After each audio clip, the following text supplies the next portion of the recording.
The dinner rush was already in full swing, and the stainless steel counters gleamed under the harsh lights. Emily wiped a bead of sweat from her forehead as she plated a delicate sea bass, the aroma of saffron sauce rising into the air. Just 2 stations away, Liam was tossing pasta in a copper pan, flames leaping high as he finished it with a swirl of butter and fresh basil. They had started working at Gordon Ramsay's flagship London restaurant almost at the same time. Emily fresh from culinary school, Liam after years in smaller kitchens. Both had heard the rumors. The pace here was brutal, the standards unforgiving. But they didn't expect to find each other in the chaos. Emily still remembered their first real conversation. It was during a prep shift, when the restaurant was quiet. She had been peeling endless piles of shallots, hands aching, when Liam slid a coffee cup toward her. "You looked like you could use this," he'd said, his eyes bright despite the early hour. From then on, little moments began to stitch them together.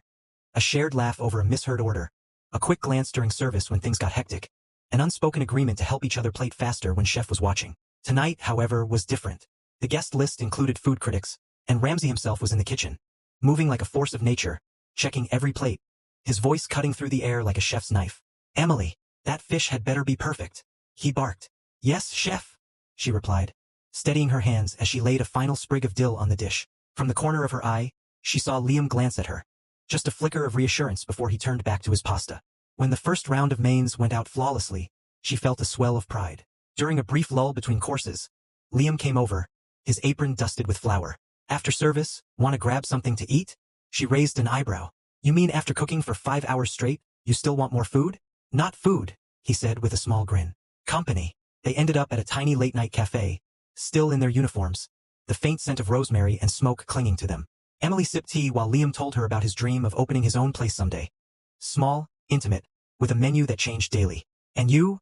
he asked. "I just want to cook dishes that make people feel something," she said. "Food that tells a story." Weeks turned into months. They learned each other's rhythms in the kitchen, when to pass the tongs without asking, when to step in with a pinch of salt.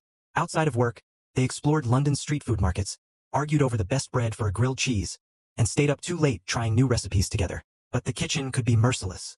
One night, after a disastrous service where Emily overcooked a steak and Liam dropped an entire tray of soufflés, tension boiled over. Harsh words were exchanged in the cramped locker room.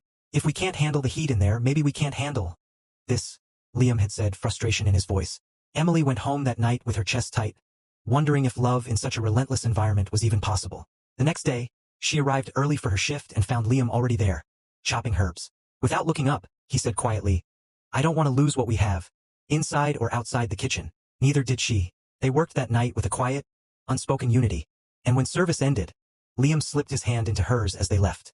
Months later, during a rare night off, Liam surprised her by taking her to a small rooftop garden.